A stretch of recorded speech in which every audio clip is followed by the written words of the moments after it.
और 14 भुवन एक अद्भुत यात्रा। बहुत समय पहले की बात है, जब धरती पर एक जिज्ञासु ऋषि महात्मा भृगु ब्रह्मांड के रहस्यों को जानने से घोर तपस्या कर रहे थे। आसमान की चाहत हर कोई रखता है। अथाह ब्रह्मांड, निहारका सौरमंडल और करोड़ों अरबों तारे। आसमान की ओर हर कोई देखता है, क्योंकि आसमान में रहस्यों की कमी नहीं। आसमान जितना खूबसूरत लगता है, उतना ही रहस्यमय है। आज की वीडियो में आप जानेंगे 3 लोक और 14 भुवन के बारे में, जो मानव से तो क्या, विज्ञान से भी अछूते हैं, लेकिन पुराणों में इसका पूर्णतः वर्णन मिलता है।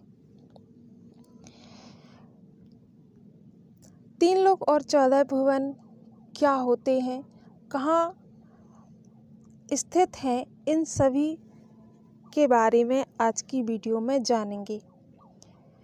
3 लोक 14 भुवन एक कल्पना नहीं, एक सत्य है। वह रहस्यमय दुनिया जहाँ विभिन्न प्रकार के जीव जंतु और देवता, मानव, किन्नर, राक्षस निवास करते हैं। तो कहानी को शुरू करते हैं। बहुत समय पहले की बात है, जब धरती पर एक जिज्ञासु ऋषि महात्मा भृगु ब्रह्मांड के रहस्यों को जानने की इच्छा से घोर तपस्या कर रहे थे। उनकी भक्ति से प्रसन्न होकर स्वयं ब्रह्मा जी प्रकट हुए और बोले, वत्स, मैं जानता हूँ कि तुम सृष्टि के रहस्यों को जानना चाहते हो। आज मैं तुम्हें 3 लोक और 14 भुवनों की यात्रा पर ले चलूँगा। ऋषि भृगु अत्यंत उत्साहित थे। ब्रह्मा जी ने अपनी दिव्य शक्ति से उन्हें ब्रह्मांड के गूढ़ रहस्यों को देखने की शक्ति दी और फिर शुरू हुई एक अलौकिक यात्रा। 3 लोगों की रहस्यमय दुनिया। इन 3 लोकों में धरती का भी वर्णन है, जहां हम मानव रहते हैं। इसी से हम समझ सकते हैं कि बाकी के लोक भी इस ब्रह्मांड में मौजूद हैं। सबसे पहले ऊपर के लोकों को जानते हैं, जिसमें स्वर्ग लोक आता है। ऋषि भृगु ने सबसे पहले स्वर्ग लोक को देखा। यहाँ का वातावरण दिव्य प्रकाश से अलौकिक था। देवताओं के अद्भुत महल, सुनहरे वृक्ष, अमृत से भरी नदियाँ और इंद्र का स्वर्णिम सिंहासन, सब कुछ मंत्रमुग्ध करने वाला था। अप्सराएं नृत्य कर रही थीं, गंधर्व मधुर संगीत सुना रहे थे। ब्रह्मा जी ने कहा कि यह स्वर्ग लोक है, जहाँ पूर्ण आत्माएं अपने कर्मों के अनुसार आनंद भोगती हैं, लेकिन यह भी नश्वर है, क्योंकि यहाँ का सुख कर्मों पर निर्भर करता है। जिसके जितने पुण्य, वह उतना ही स्वर्ग में भोग भोगेगा। दूसरे नंबर पर आता है पृथ्वीलोक, यानी कि मध्यलोक। इसके बाद ऋषि ने पृथ्वीलोक की ओर देखा। यह जीवों की कर्म भूमि थी, जहाँ मनुष्य, पशु, पक्षी, पेड़ पौधे और नदियाँ जीवन का चक्र चला रहे थे। यह लोक अद्भुत था, क्योंकि यहाँ के प्राणी अपने कर्मों से अपना भाग्य बदल सकते थे। ब्रह्मा जी बोले, यही सबसे महत्वपूर्ण लोक है, क्योंकि यहाँ कर्मों का खेल चलता है। मनुष्य अपने कर्मों से स्वर्ग भी प्राप्त कर सकता है और अधर्म से नरक भी जा सकता है। फिर ब्रह्मा जी और ऋषि भृगु आगे बढ़ते हैं और तीसरे नंबर पर आता है पाताल लोक, यानी कि अधोलोक।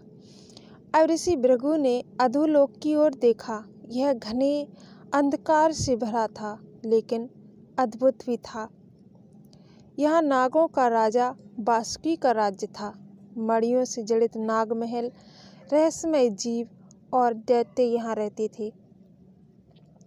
ब्रह्मा जी ने कहा कि यह पाताल लोक है। यहाँ धन और वैभव की कोई कमी नहीं, परंतु यहाँ रहने वाले प्राणियों का स्वभाव स्वार्थी और क्रूर होता है। नाग जाति अपने स्वभाव से ही क्रोधी होते हैं। अब आती है 14 भुवनों की यात्रा।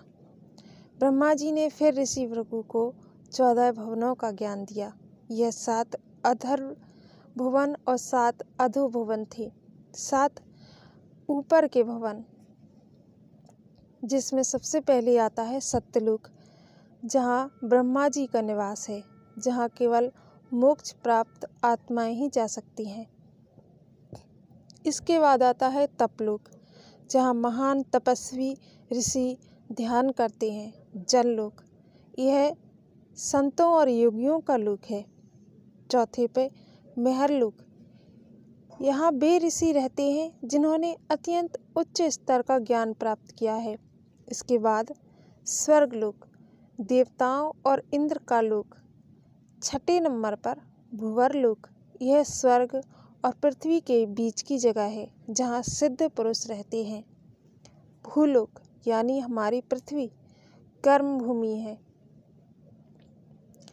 7 अधोभुवन, नीचे के लोक। अतल लोक, दैत्यों और दानवों का निवास। वितल लोक, यहाँ असुरों और यक्षों का शासन है। सुतल लोक, यहाँ भक्त प्रहलाद का राज्य है, जो भगवान विष्णु ने वरदान से सुखी हुए। तलातल लोक, यहाँ बलशाली दानव मायावी शक्तियों से युक्त रहते हैं। यहीं राजा बलि का राज्य चलता है। महातल लोक, यहाँ नागों का साम्राज्य है। रसातल लोक, यहाँ असुर जाति के लोग रहते हैं। पाताल लोक, सबसे निचला लोक, जहाँ बलशाली नागों का वास है। तो ये थी 14 भुवनों के वर्णन।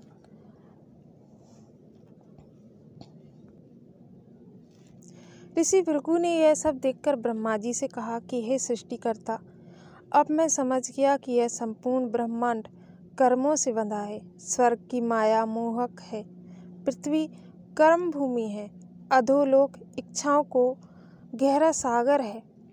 ब्रह्मा जी ने मुस्कुराते हुए कहा, हाँ वत्स, और यह ज्ञान तुम्हें यह सिखाता है कि कर्म ही जीवन की सबसे बड़ी पूंजी है।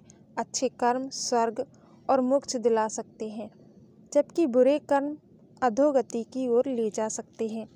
इसीलिए जीवन को सदा धर्म और सत्य के मार्ग पर चलाना चाहिए। ऋषि भृगु ने यह अद्भुत ज्ञान प्राप्त कर अपने शिष्यों को इसका उपदेश दिया, और तब यह गूढ़ रहस्य हमारे पुराणों और ग्रंथों में संजो कर रखा है।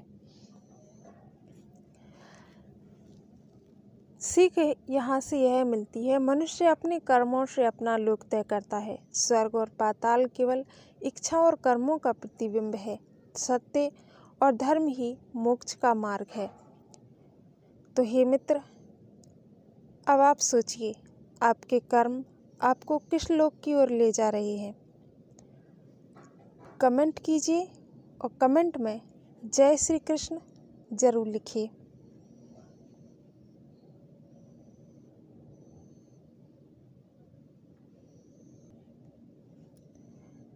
मनुष्य अपने कर्मों के अनुसार अलग अलग लोकों को प्राप्त करता है।